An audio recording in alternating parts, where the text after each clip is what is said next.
Good morning, students. Welcome to biology classes. Today we will study transportation in humans. What is the circulatory system and how does it functions in humans? What are the functions of heart, blood vessels, arteries, veins, capillaries? What is lymph? What is plasma? In this lecture, we are going to focus on these topics and how our heart, our pump functions. Keep watching and press like. Thank you. आइए जानते हैं हम लोग परिसंचरण तंत्र क्या होता है, वाहिका तंत्र क्या होता है, जिसे कि हम लोग सर्कुलेटरी सिस्टम बोलते हैं। उसमें जो अलग अलग उसके अंग हैं, जैसे हमारा हृदय, हमारा दिल, हार्ट, और जो वाहिकाएं हैं जैसे कि आर्टरीज, वेन्स, कैपिलरीज, ये सब कैसे फंक्शन करती हैं, क्या काम करती हैं, कौन कौन सा वाहिका कैसा ब्लड लेकर के जाता है, हम लोग डिस्कस करेंगे एक एक करके सभी के बारे में। हमारा जो हृदय है, जो हमारा हार्ट है, वह एक मस्कुलर ऑर्गन है और उसमें ब्लड आते हैं, ऑक्सीजनेटेड और डीऑक्सीजनेटेड ब्लड। यह एक मस्कुलर ऑर्गन है जिसका कि आकार हमारी मुट्ठी जितना बड़ा होता है। ये हमारे फिस्ट के साइज का होता है। ठीक है, आप जानते हैं कि हमारे हार्ट में दो साइड्स हैं, एक इसका लेफ्ट साइड है और एक इसका राइट साइड है, और इन दो साइड्स में 4 चैम्बर्स बने हुए हैं। आपको पता है आपके हार्ट में 4 चैम्बर्स हैं। जो ह्यूमंस होते हैं वो 4 चैम्बर्ड हार्ट होता है उनका। ठीक है, तो इनके 4 चैम्बर्स में 2 एट्रियम है और 2 वेंट्रिकल्स है। हम लोग देखेंगे कि ये एट्रियम और वेंट्रिकल क्या क्या काम करते हैं। आप देखेंगे कि लेफ्ट साइड पे भी एक एट्रियम और एक वेंट्रिकल है और राइट साइड पे भी एक एट्रियम और एक वेंट्रिकल है। ये दो साइड इसलिए होता है ताकि ऑक्सीजनेटेड और डीऑक्सीजनेटेड ब्लड आपस में मिक्स ना हो जाए। अगर वे मिक्स होने लगेंगे तो इफेक्टिव सर्कुलेटरी सिस्टम का वर्किंग नहीं हो पाएगा। उसमें से आपका ऑक्सीजन रिक्वायरमेंट जो है, एक मल्टी सेलुलर ऑर्गेनिजम्स का जो हाई ऑक्सीजन डिमांड है, वो फुलफिल नहीं हो पाएगा। तो जो हाई ऑक्सीजन डिमांड है, जो एनर्जी की रिक्वायरमेंट्स है, उसे पूरा करने के लिए हार्ट जो है उसमें 2 साइड्स हैं और दोनों साइड सेपरेटेड हैं ताकि उनके जो ब्लड है उनके अंदर में ऑक्सीजनेटेड और डीऑक्सीजनेटेड ब्लड वो आपस में मिक्स ना हो जाए। तो आप देख सकते हैं कि आपके हार्ट में left atrium, left ventricle, right atrium और राइट वेंट्रिकल, ये 4 चैम्बर्स हैं। सबसे पहले क्या होता है कि लंग से आपका ऑक्सीजनेटेड ब्लड लेफ्ट एट्रियम में प्रवेश करता है और लेफ्ट एट्रियम में यह ब्लड लंग से पल्मोनरी वेन्स लेकर के आते हैं। पल्मोनरी वेन्स के माध्यम से सबसे पहले ब्लड लंग से आता है और लेफ्ट एट्रियम में एंटर करता है। लेफ्ट एट्रियम फिर रिलैक्स करता है और जब लेफ्ट एट्रियम रिलैक्स करता है तो उसमें ब्लड कलेक्ट होने लगता है, और जब लेफ्ट एट्रियम कॉन्ट्रैक्ट करता है तो लेफ्ट एट्रियम से ब्लड लेफ्ट वेंट्रिकल में चला जाता है। आप जानते हैं वेंट्रिकल्स जो होते हैं वो मस्कुलर होते हैं, थिक मस्कुलर वॉल्स होते हैं उनमें, वेंट्रिकल्स में, क्योंकि उन्हें दूर तक पूरे बॉडी में ब्लड को पंप करना होता है। इसीलिए वेंट्रिकल्स जो होते हैं वो मस्कुलर होते हैं, उनके जो वॉल्स होते हैं वो थिक मस्कुलर वॉल्ड होते हैं।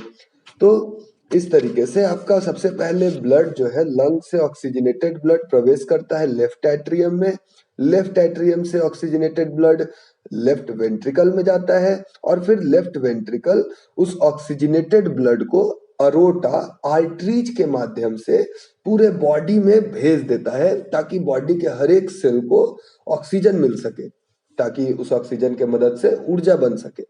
तो इस तरीके से लेफ्ट एट्रियम में आया ऑक्सीजनेटेड ब्लड और लेफ्ट एट्रियम से ऑक्सीजनेटेड ब्लड फिर गया लेफ्ट वेंट्रिकल में और लेफ्ट वेंट्रिकल से उसे पहुंचा दिया गया पूरे बॉडी में। ठीक है, उसके बाद दूसरा फेज क्या है, अब हम लोग राइट साइड की ओर देखते हैं।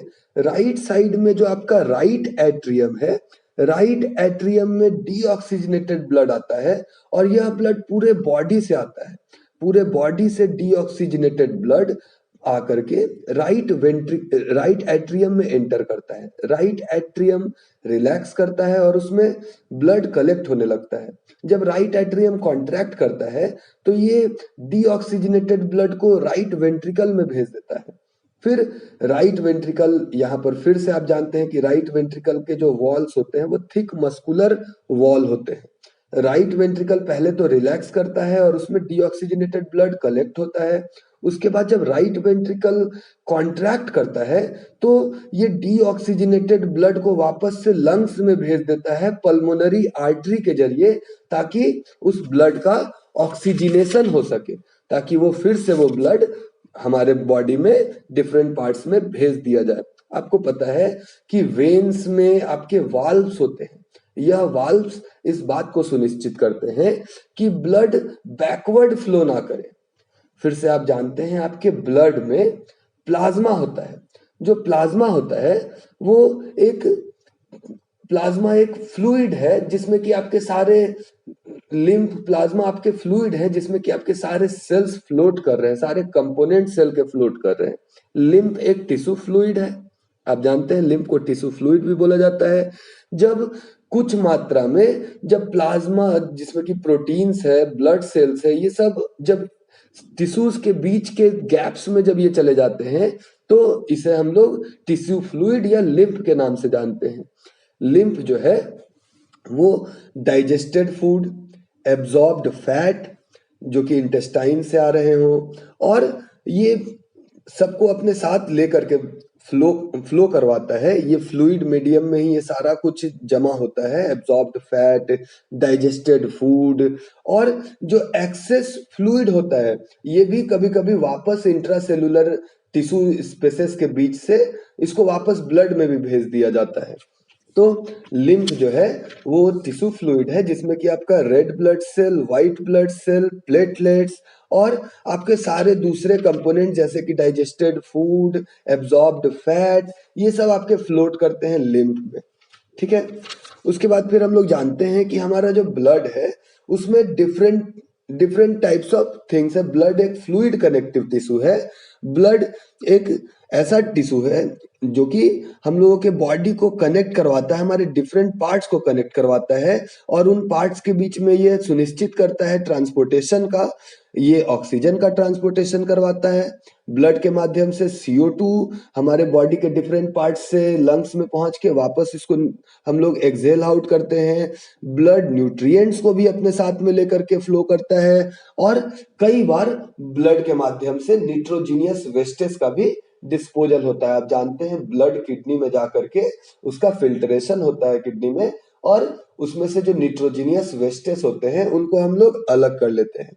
अब ब्लड में एक मैकेनिज्म है जिसके जरिए अगर कहीं भी ये पूरे तंत्र में, इस पूरे वाहिका तंत्र में, परिसंचरण तंत्र में अगर कभी कोई गड़बड़ी आ जाए, अगर कभी कोई इंजरी आ जाए, अगर कभी कोई हिस्सा पे नुकसान पहुंच जाए तो हमारे ब्लड में मौजूद जो प्लेटलेट्स होते हैं वो प्लेटलेट्स जा करके उस नुकसान वाले जगह को, इंजर्ड जगह को वो ठीक करते हैं, वो वहां का हील करते हैं। Blood platelets are responsible for blood clotting. They plug the areas where there is any injury, and when they plug the area, the loss of blood from that area or region is prevented. So platelets play crucial role in maintaining and protecting the whole circulatory system. If any part of our body, if we get cut in any part of our body, we see blood rushing out of our capillaries and veins. The platelets comes and clots those injured areas and prevents loss of blood. If platelets count is too low in our body, which is a case in dengue, which occurs when we have dengue, the platelet counts goes very low, goes very down, and such a situation is very risky and very dangerous because our blood clotting capabilities are under stress because of low platelet counts. And we know that hemoglobin RBC present in RBC is responsible for carrying oxygen in our body.